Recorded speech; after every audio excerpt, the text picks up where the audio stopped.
he attempted the coup in 1969. Wow. Yeah, it didn't work.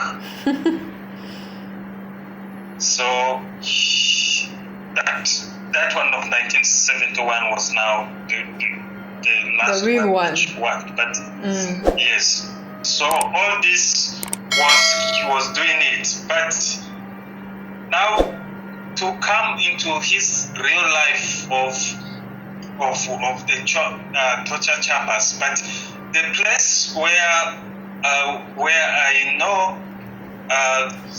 he did a lot of killing, and which was known was the Nakamanya and the Nile Mansion. That's the current Serena Hotel? Was the well-known place where he had the secret research bureau. Oh, and yes. That's where they would take people and they disappear. That was the main place which real. Yes, of course, Lubiri might be there, but according to main records, and with real evidence, is the Nakasero area. There are a lot of buildings apart from the Nile Mansion place, but there were some buildings which were within there where a lot of people were kidnapped, killed, or after murdering them, they are taken to be thrown into the water. Some will be staged like accidents. So a lot of people were killed. But General Luwum also died during Amin's time? Yes. Right? Yes, 1977. That was now the late stage killings. But there were a lot of killings in 1971, 1972. When did he chase the Asians? 72. Oh. Yeah, that was quite early. But you see, the chasing of Asians is something that began. It was East African program. It was something which other countries had already done. Oh. So for Uganda, it was supposed to be done in phases. Asians who were the British under the British citizenship, because when Britain gave independence to Uganda, so a lot of them got citizenship of British. Oh, so they had double citizenship. Yes, yeah. So Britain was supposed to have taken responsibility either to return them to India, but Britain didn't like immigrants. Oh. So they limited the number of people to go to Britain. So they left these people here, and so the document was already in the State House. So Amin just went and he implemented it there. So he just went to implement it. But the way he did it wrongly. That was the problem. So other countries had already done. He did his in the wrong way, and because he had problems with some of the Western European countries, so it was publicized in the media in upside down. So all these are sometimes some of the politics. Yes, please. I've just remembered, actually, in my history, I learned that one of the reasons why Amin chased the Asians, apparently there were many reasons. One of them was apparently he had requested Britain to give him some money, which they refused, and so he decided to chase the Asians since they also had British citizenship. And then another one was a double citizenship situation, that it's not right for them to have double citizenship. And then there was also one whereby they said that there was an Asian woman he tried to marry. I don't know, I think that was like a myth. Yeah, he had his problems, but there were even more that sometimes some people say his mom had worked as a maid to Indian families, so he experienced those challenges. But all these ones, some of them are not really defined, so we can't. But these ones of citizenship is documented. If you read in every documentation is there. So that was when he chased them away. Yes. And then when we did the expulsion, we had found a lot of photos. One of the reasons he was chasing he was saying was chasing the Asians was because of economic sabotage. But those ones were staged. They were kind of staged things where he would arrest the Asians and show them that they are smuggling goods, they are smuggling Ugandan dollars out of the country. But those were staged things which he saw, so we can't verify. But those are things which were in the exhibition which we saw in the photographs. And of course, it might be staged, we can't verify it. Anyway, I don't want to talk about Asian history so much. And of course, you know the history which he killed many people. Yeah. He killed the vice chancellor of Makerere University. Yeah. Apparently, many educated people went to exile because they were so against his rule. And especially the elite, the people who were working in government, the corporate class. Because he's thinking, when issues were discussed, and he would, you understand, somebody, you may think people are talking bad about you. Moreover, sometimes the discussions are for critical questioning and engagement. So he did not have that critical reflection. So his actions was to do away that the Minister of Finance was telling me wrong thing. So instead of listening and understanding the issues, so he wanted to eradicate people. That's why he ended up killing a lot of most important people who were serving the country. And for life, many people left the country. Ordinary people, of course, ordinary people were left to live with him. And he was following mainly people who were working in the government, the scientists, and the people who were supposed to govern the country. He chased them away, and so the whole country was taken over by the army.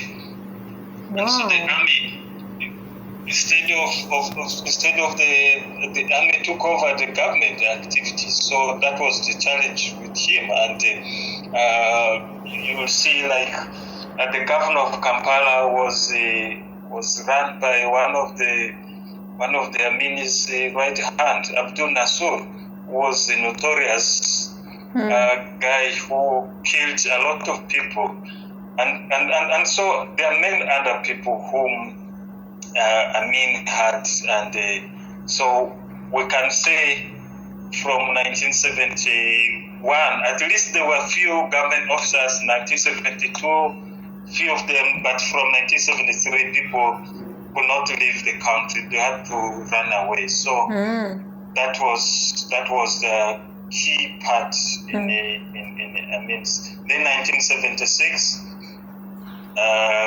when the hijack of the plane done by terrorists. The plane of Israelites? Yes. Yes. So when the plane was hijacked from which was supposed to have landed in Italy, and it was diverted to Uganda, so Amin hosted the plane. So it was supported supported the terrorism. Yes. And so the brother of the current prime minister was one of those people who were killed. Yes, Netanyahu. Yes, Netanyahu. Yeah. His brother was killed. So his brother was killed there. So it was part of invasion. But unfortunately, we didn't get any photo in our story during the exhibition. They were all destroyed. Because I think during that time, the people who worked under the Amin could not keep those photographs. True. Yeah, but those stories, you can find it in the publication. Yes. And then, of course, the killing of Janan Loon, which was also very popular event. staged. Like an accident. I'm going to send you some publication. You will read it, and then you'll extract more information. Yeah, that would be great. That time. And there are many people he killed. They are real. Statistics show that around 300,000 people were killed during his reign. Yeah, you can't find. The unfortunate thing is, what I know, there are mass graves. I was aware of mass grave in Gulu, where people were massacred during Idi Amin's time. Another one in the Karamoja. So we don't know whether some people were lifted here from Kampala. They will be taken to be killed that side. So we have not recorded. So those are some of the histories beyond our level. And in Kampala, really, you can't find a real monument to show that people were murdered here, where the mass graves of the massacres during Idi Amin. So they did it in a way that evidence was destroyed. You understand? Yes. So we are recovering these histories, and as we recover them, we need to be evidential, so that something real happened. The truth is, he killed, and it was brutal, inhuman murder of people. Every part of the country experienced the pain of Idi Amin. Even his wife, whom he killed, was from Arua. Why did he kill her? Do you know why? I think he killed him when they had divorced for some moments. So according to him, maybe he was thinking that he was having extramarital affairs. So he killed from Arua, in West Nile region. He killed around 4 prominent people. His wife, Kezia. There was another one called Ondoga, and then he killed another military man. And then he executed another person in Tororo who was from that region. So there were many other people who were also killed, but these are prominent people whom we knew. When they argued against him, his duty was to eliminate them. So he killed. So every part in the country, murdered. And so in Lubiri, that 1966 attack was the main place where people were mainly killed. And so the real torture happened in Nakasero. That is recorded everywhere, even in documents, even people who have. But of course, many historians still verifying the Lubiri. But Lubiri attack was known in 1966. It was clearly known. But definitely people might have been tortured. Yes, those records, because it was a military place. Yeah, it was a barracks. There was no one who could. But for us, we got evidence of Nakasero. And the other theorem, like I'd been explaining, the infantry in the army had a majority of the Acholis. Then the police had the majority of the Langi. And that had been designed by the colonialists. Like I told you, for them they knew that this would lead would help them to manage neo-colonialism. That's why they made sure that the instruments of divide and rule would be self-running, and of course the results would come out automatically by one making sure that the strongest dynasties or the strongest monarchies in the land, in the territory of Uganda, were very weak.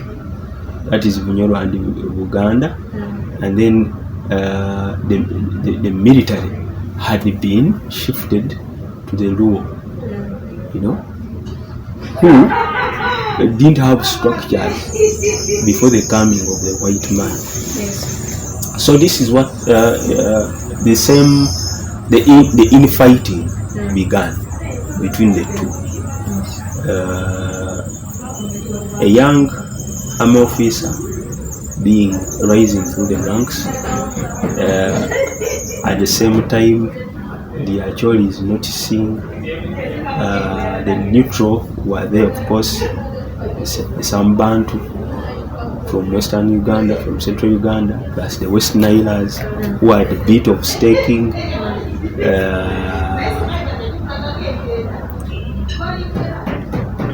So it is believed, they said, no, this has to stop.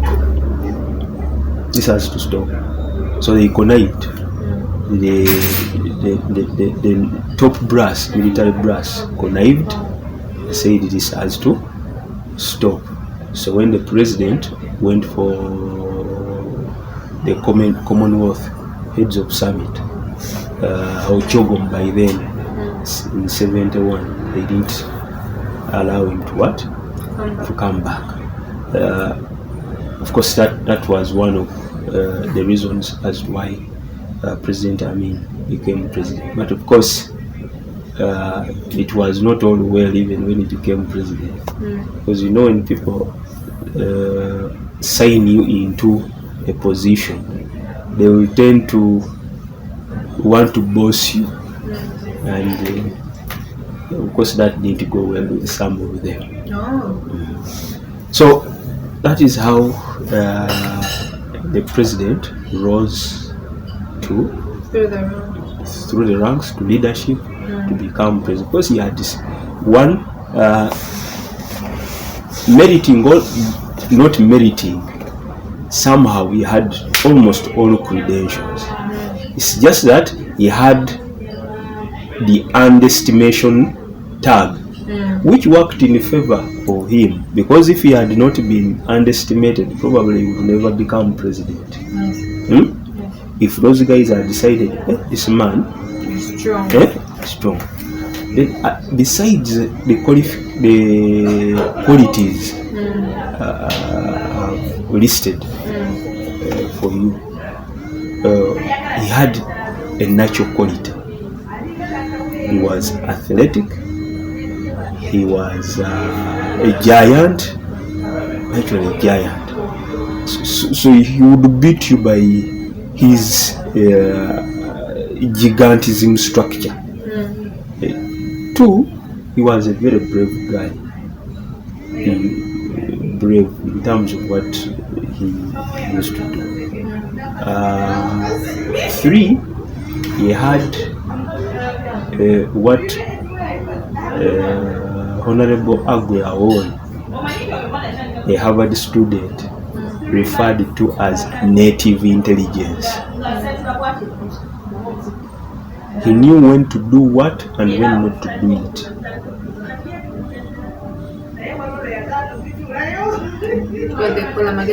Exactly. He had native intelligence. So, and two, he was a showy man. A showy man who knew how to brand himself at whatever stage he got. Yes. So, Dean, tell us more about the Asian expulsion, or what led to the economic war in 1972 after Idi Amin came to power.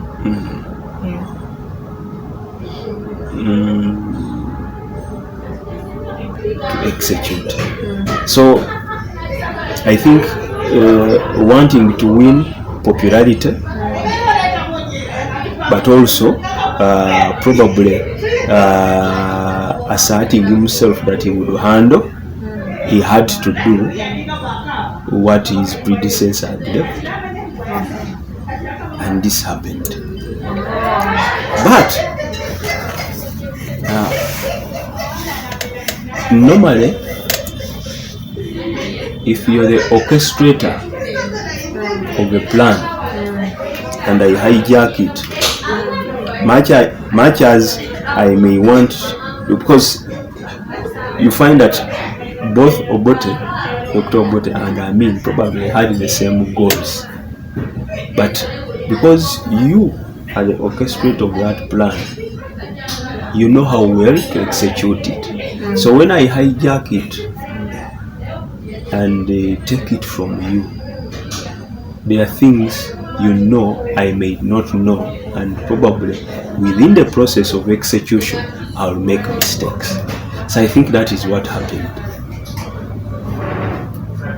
That is what happened. Given that there was a lot lacking, the legislature had been closed, which is parliament. Most of these issues are tabled as bills in parliaments, then discussed fully to see the do's and don'ts and the proper execution, so that when you're executing such a move, you consider a lot, including human rights, including diplomacy, because you're dealing with people from another country, including resettlement, ABC. Then two, including who is going to take over and what stages. Someone is running a hotel, a 5-star hotel. Are you sure within the people you have there is someone who is ready to run a 5-star hotel? Or yes, you can dispose of those fellows in periods. That okay, for a shop there is no question, anyone can hand a shop. But for a grain milling company, no. We need to train so and so. So most of these foreigners hailing from Asia, though most people call them Bayindi, but they are Indians, but there were other countries, people from other countries, Bangladesh, Pakistanis, Indians, some Europeans. So there were many who are affected. So for me, the expulsion was proper, but it was not handled properly. The process was not handled properly. That's why it became a boomerang. Yes, but countries have come to deal with that. South Africa alone, when President Nelson Mandela became president, there was a law to make sure that the blacks also enjoy some of these services, and indeed things changed. They were given offices, but there was a plan. The plan was made, and actually you find that most of those offices were run down by the blacks, to the extent that the whites who were running those offices were called back after some time. So you see, this is what happened. Even here, much as people were given the room to handle some of these offices, but because the execution was not proper, many things were destroyed, because the people were given the opportunity to run the offices that had been occupied by the Asians and the other foreigners were not equipped enough, knowledge-wise or capital-wise, to run those offices, and they ran them down completely. completely. I mean, Dada became president. By then he was Major General, but of course a Major General is a first-star general. A two-star general, he is still a general. When he became president, the process was not handled well. Because one, parliament had been closed. There was martial law. So, and that is what happened. Okay. So after the expulsion of the Asians, what happened in Uganda? Can you share with us that ordeal of, what did the magendo happen during that time? Was there a black market happening? Explain to us in a small brief of how the economy was highly affected. Was some of the factories still running? What happened to the businesses? Because I was told that some businesses, like in town shops, which were selling cars or machines, after they expelled the Asians, after like a year or two, they are now selling tomatoes, onions. Tell us about that, just in a small brief. Of course, in the 70s, the economy of this country dipped greatly. The economy of the country thrives if you have cordial international relationship with other countries, and of course even your governance is a key factor. Because of what was transpiring in this country, most countries would not want to associate with a country which is not being run democratically. So Uganda became a target because it was being run undemocratically. It was under military rule. Of course, we can't say President Amin came into power without any external help. There ought to have been other people outside who wanted him to rule. Like I told you, that the colonialists loved divide and rule. World over, from late 60s to almost 1977. Why didn't we have any imports coming in? Was it because we were banned as a country? Yeah, we were relying more on partnerships of Islamic nations and countries that were not popular in the Western world, but were European or were part of the Western world.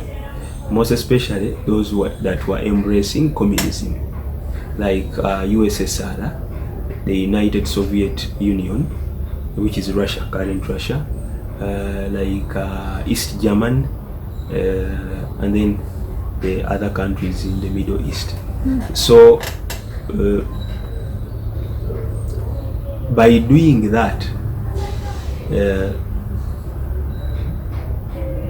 a few things were coming in, and then those that would come in were either very expensive, given the nature of how things were coming in, but to the extent that the person,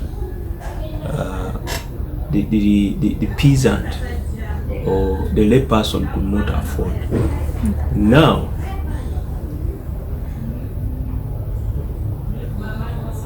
people could not export, and they were making a lot of. Uganda almost 80% was relying on agriculture. So there was the issues of coffee not being exported. Then people started magendo, what they used to term kase, so that they would go to they would cross to neighboring countries in order to get either sell and also get. Wow. And of course that also caused a lot of problems. People were killed. Those who would be caught on Lake Victoria ferrying in things were always put into kangaroo court, then they would be sentenced. Tell us more about the terrorist collaboration between Idi Amin and the terrorists which happened in 1976.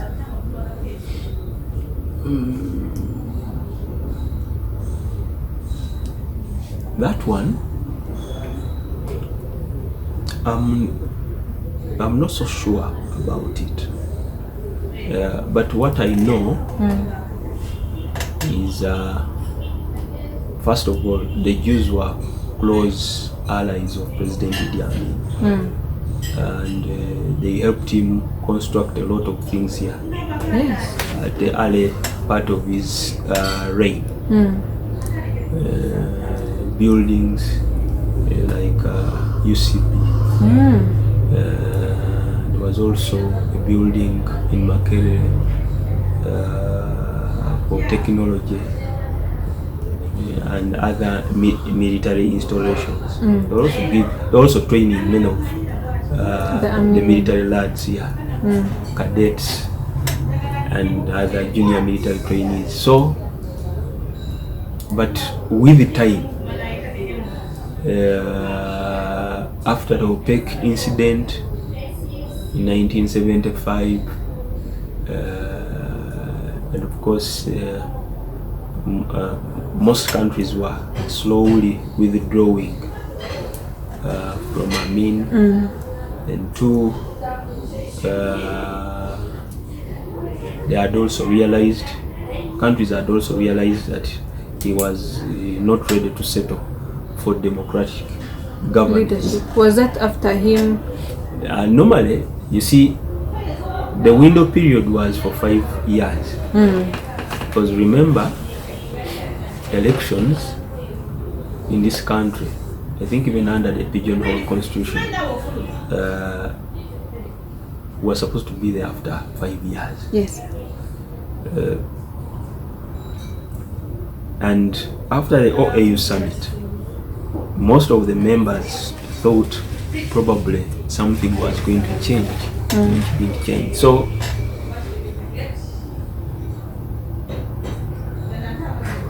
he focused to the Islamic world and wanted to turn Uganda into an Islamic what? State. Yes. And of course there were wars between the Palestine and the Israelites, the Jews, PLO. So all I know is that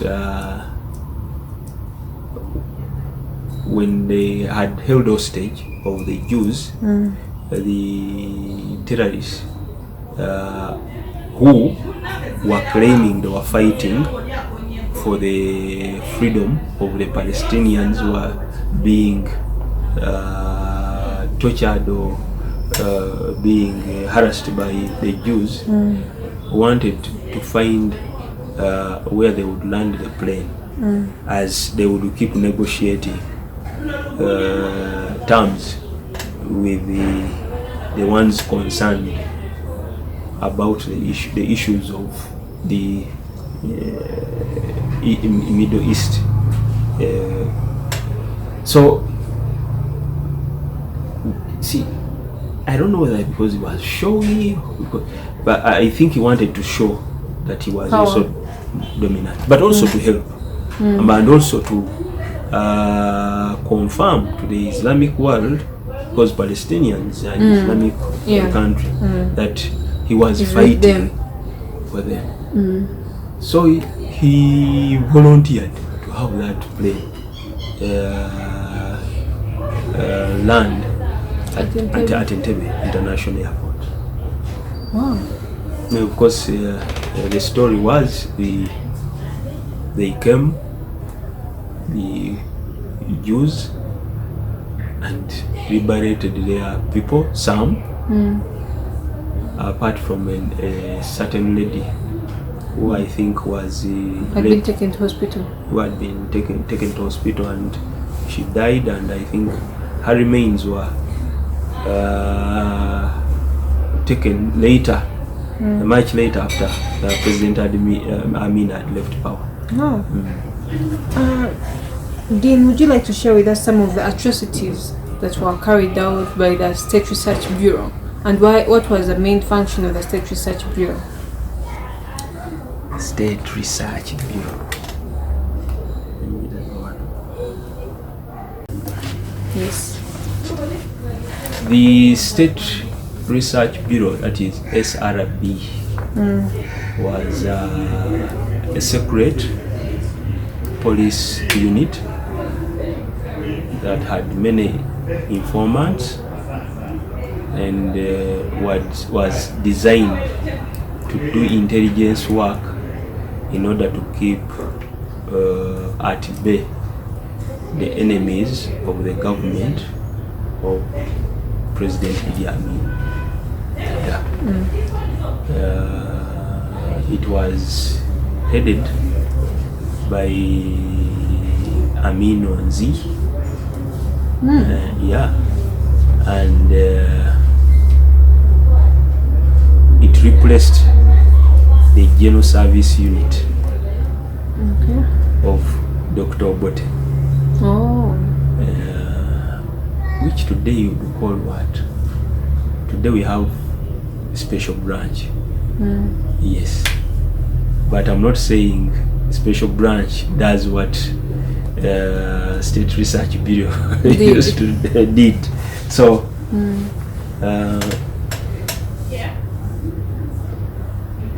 of course it was secretive in nature, and it did its work. But like I told you, that in a country where you don't have the legislature, you're bound to make a lot of mistakes, because either you use a lot of power, you won't have control systems. So that is what used to happen. So the unit itself had power in totality. Oh. No, that's what I'm saying. You condemn a person. If you condemn a person, where do you run to? Are there cases? Is there any way to appeal? And that kind of thing. So, some of those things, a lot of things happened, and not everyone in State Research Bureau committed atrocities. Some wrong elements committed atrocities. Wrong elements with wrong intentions, who had actually seen that there were loopholes within the system of government. What is on record is people disappeared. People disappeared. People were fired, put on firing squad. People were taken to torture chambers, and that tainted the regime and the government of President Idi Amin, because there was no one, or if there were very few that would come in to check the works of the people in State Research Bureau. And what do you make of the attacks from Tanzania to the Amin's government? The two different attacks.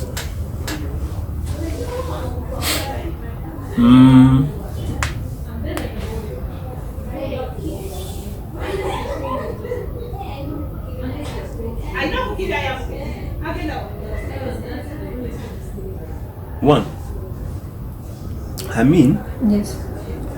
the coming,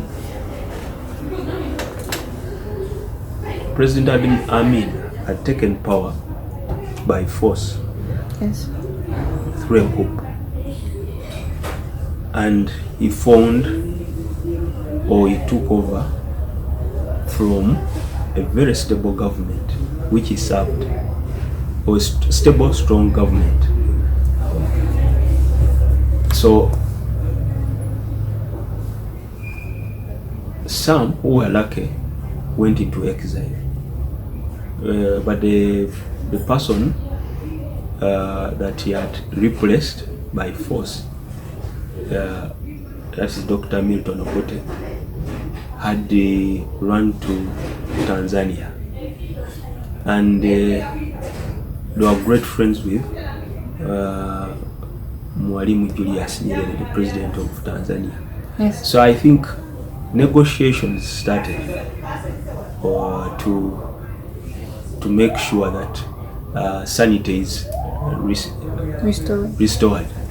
And the first attack was in Mutukula, 1972. But somehow I think Amin got to know about it before the attackers would actually establish themselves to Mutukula. And he really hit them hard, given his military background. Yes.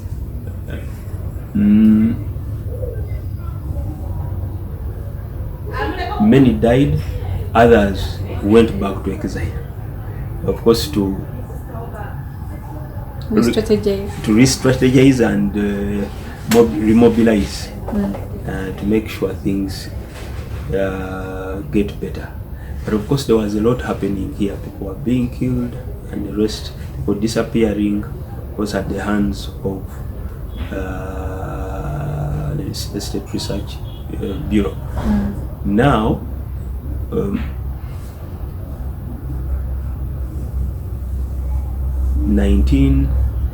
1978, Uganda crosses into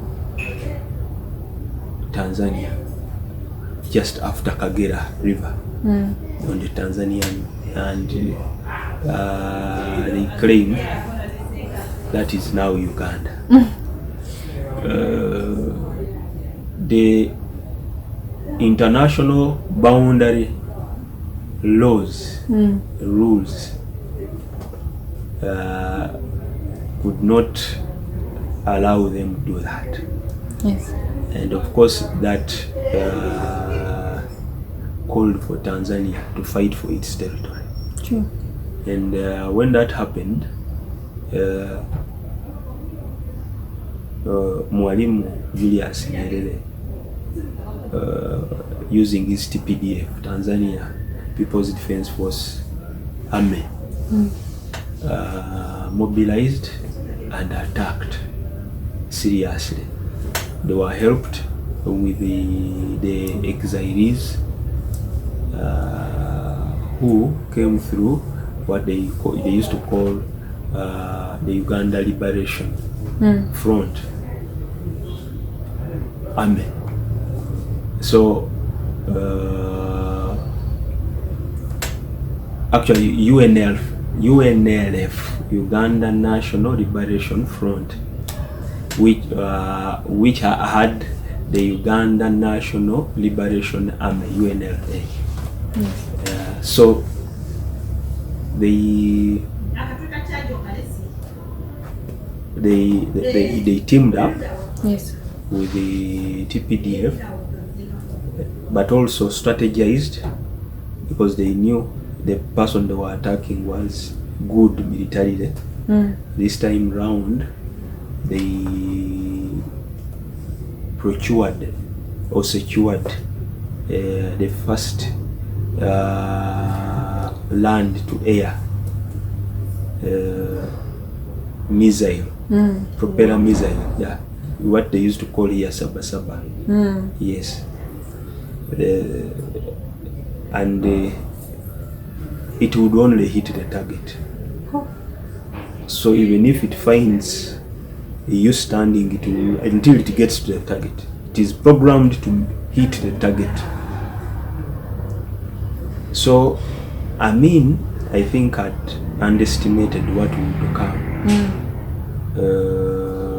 But of course, and he was doing badly already in terms of the relationships with other countries, though somehow the Libyan government helped him, but they could also not survive.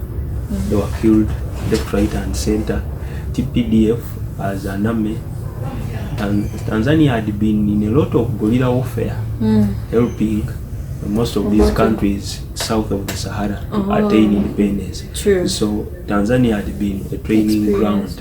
So they were experienced in fighting. And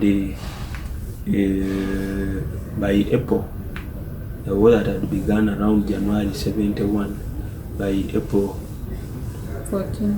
11, Amin had been toppled by the group from Moshi. So those are the two attacks. But of course there were other internal small things that happened, which himself found himself winning or fighting or putting at bay. So Mr. Dean, as we conclude, tell us your thoughts on Amin's foreign policy and domestic policy in his 8 years of leadership, as we conclude, and your thoughts on his overall leadership as an individual.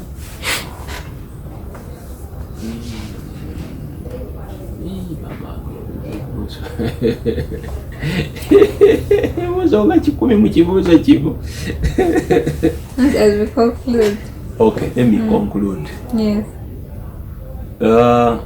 As I conclude, these are my thoughts. True. That one,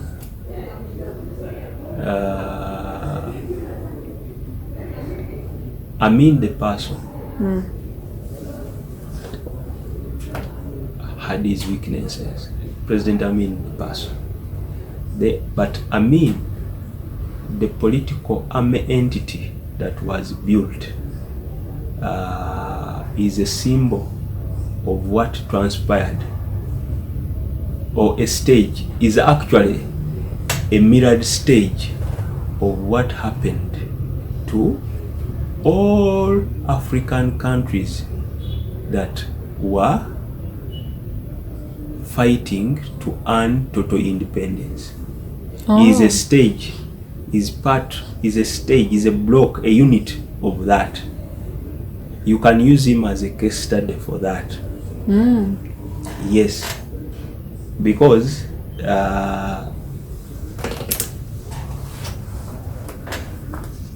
what happened here had happened elsewhere. It happened at our neighborhood when President Lumumba, or Prime Minister Lumumba, was killed actually, and then Kano Mobutu took over. In Central African Republic we had Bokassa. Bokassa. All those were generals. In Rwanda here, Habyarimana took over. Habyarimana was Inspector General of Police of Rwanda. You see? Yes. But an army man. So all that mirrors to what we went through. As a continent. Yeah, as a continent. But his foreign relations,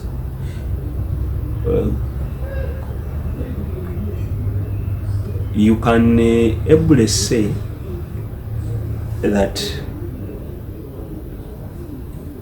his picture comes out well in terms of how he dealt with those that loved him or that loved Uganda during his reign and those that did not love Uganda. His only handicapness was that they were capitalizing on the way he was running affairs internally.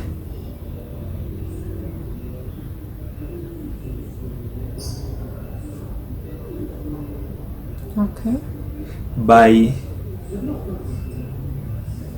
chasing, like I said, by chasing The Asians.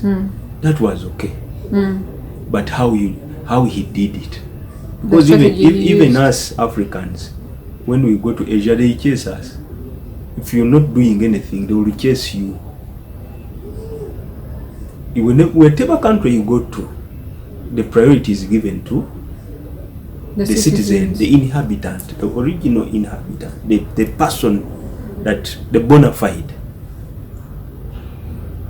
You see, but how he did it. So in the internal executions were giving opportunity for the others to mirror him as a bad person, and they were right.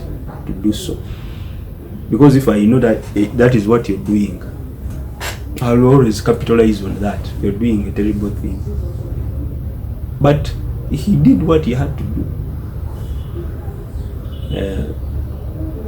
But also internally, there are scores.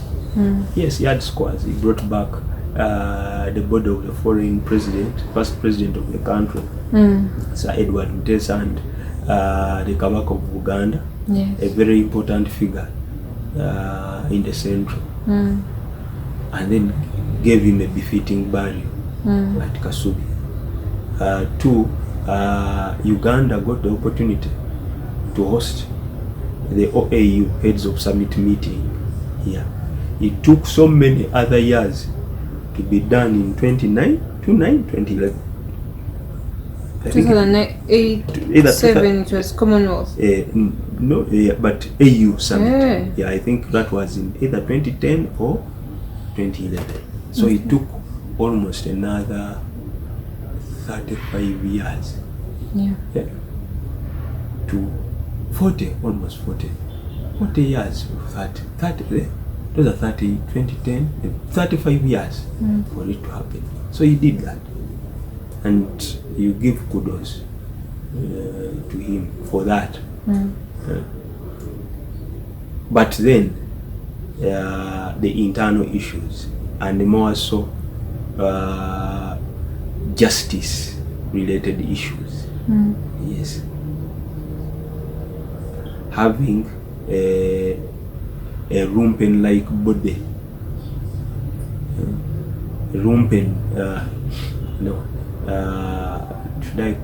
I think I'm using the wrong word. Having a notorious body handling justice issues. Oh, the kangaroo courts. The kangaroo courts. Martial law. You're using martial law for civilians. That was a big mistake. A very big mistake. The legislature. Just Abolishing the parliament. Exactly. That's a very big mistake. So those created loopholes for his government. But on the overall, there are things he made which were good. But you see, there's nothing as bad as shedding blood. So whenever there's a lot of blood shed, it erases even the good things you've done. It taints your name. It taints your name, image. It taints the government. It kills it all. So that is what happened. And lack of democracy. Because there are many even today we see military leaders embracing democracy. Why? Because the democratic if you embrace democracy, you were able to negate some of these issues, civilian issues and human rights issues. And unlike when you're using the martial law, there is a lot that is left out when you're using the martial law. So that is what happened. And also the problem with the martial law is that at a certain point, even those who trust you start fearing you. Those who are close to you, because they know probably it will easily catch up with them also at one point in time. And if you cross-check with the regime of President Amin, when people was happy, he brought the body of Sekabaka Mutesa back, 71. He brought, he chased away the Asians, but the kangaroo courts had started doing their work. So because they were so excited, some were not noticing that, but some people had started dying, including some officers who had been in Dr. Obote's government, like the Hutus who died during that regime. So by 75, after OAU, even those hailing from his home or close to his home had noticed there was something wrong. In 76, when the Archbishop died, the IGP and a couple of ministers died. The more his own people who are legit and who had served in government, his government plus also the government of President Obote, started distancing themselves from him. And I think he also knew they were doing that because he was not living to the standards of what the country needed in terms of democracy. People like General Moses Ali were almost killed also. But Moses Ali was brought to the army by President Amin in 1968 when he was still a commandant. The late Major General Nyangweso, all those who was his Minister of Defense, by the late 70s, they had fallen out. Why? Because he had deviated from what they thought he would lead them to. And now, at that point in time, he was using non-commissioned officers who were mercenaries from Congo, Kakwas from Congo, like Maria Mungu and others. Okay. Thank you very much, sir. You're welcome. Thank you.